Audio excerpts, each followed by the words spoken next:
వేడి వేడి chicken joint biryani. Hello hi, welcome to మదర్మెన్ భోజనం. నేను మీ ఝాన్సీ. ఈరోజు మనం చేయబోయే recipe chicken joint biryani. Plan మార్చి చికెన్ ఫ్రై పీస్ బిర్యానీలా చేద్దాం అనుకున్నా, కానీ టైం లేదు కదా, పిల్లలు గోవాల. అందుకే దాన్ని అక్కడి నుంచి ఆపేసి మళ్ళీ చికెన్ జాయింట్ బిర్యానీలుగా మార్చేసా. ఇక్కడ కనిపిస్తున్న జాయింట్స్ ఆల్రెడీ 1 అవర్ పాటు మ్యాగ్నేట్ చేసుకున్నదండి. ఇప్పుడు మైదా అలాగే కార్న్ ఫ్లోర్ యాడ్ చేసి వీటన్నిటికీ మంచి కోటింగ్ అయితే ఇస్తున్నాను. ఈ పక్కన కనిపించిన ఇంగ్రీడియంట్స్ అన్ని ఈ చికెన్ లో యాడ్ చేసి 1 అవర్ పాటు ఫ్రిడ్జ్ లో పెట్టి ఉంచుకున్నది. డీప్ ఫ్రై చేసుకోవడానికి కళాయిలో ఆయిల్ వేసి మన జాయింట్స్ ని ఒక్కొక్కటిగా ఇందులో వేసుకొని మీడియం ఫ్లేమ్ మీద వేయించుకోవాలి.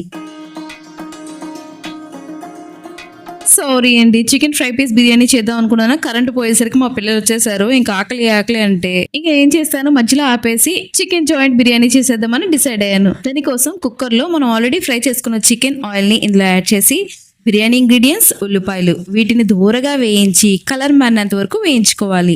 ఆ తర్వాత సన్నగా కట్ చేసి పెట్టుకున్న 3 పచ్చిమిర్చి చీలికలు, 1 స్పూన్ అల్లం వెల్లుల్లి పేస్ట్ వేసి పచ్చివాసన పోయినంత వరకు వీటిని వేయించుకోవాలి. దీని వాసనకే సగం కడుపు నిండిపోతుంది. ఇప్పుడు పసుపు, ఉప్పు, కారం, జీరా పౌడర్, ధనియా పౌడర్, గరం మసాలా వీటన్నిటిని మంచిగా వేగినంత వరకు వేయించుకోవాలి.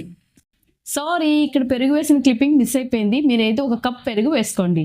కప్ అంటే చాలా చిన్ని కప్ అండి, ఆ మాత్రం క్వాంటిటీ అయితే సరిపోతుంది.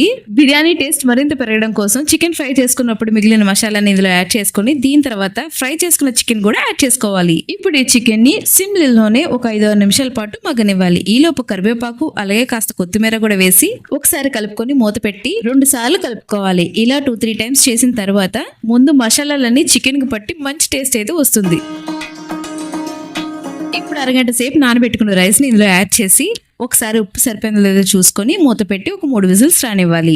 విజిల్స్ వచ్చిన తర్వాత ఒక 15 నిమిషాలు అలాగే వదిలేస్తే మనకు బిర్యానీ అనేది చక్కగా సెట్ అవుతుందండి. నేను లైవ్ లోనే చూపిస్తాను రైస్ ఎక్కడా గట్టి పడకుండా అలాగే వాటర్ కాకుండా పొడి పొడిగా ఎంత చక్కగా వచ్చిందో అని. బిర్యానీస్ ఎప్పుడైనా సరే కుక్కర్ లో అలా వదిలేకుండా ఇలా వేరే సెపరేట్ బౌల్స్ లో కానీ తీసుకొని సెట్ చేసుకుంటే మనకి సర్వ్ చేసేటప్పుడు చాలా బాగుంటుంది, చూడడానికి అట్రాక్టివ్ కూడా ఉంటుంది.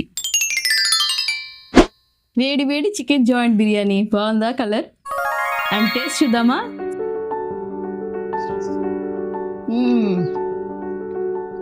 మసాలాస్ పట్టి బిర్యానీ అయితే ఎక్సలెంట్గా ఉందండి.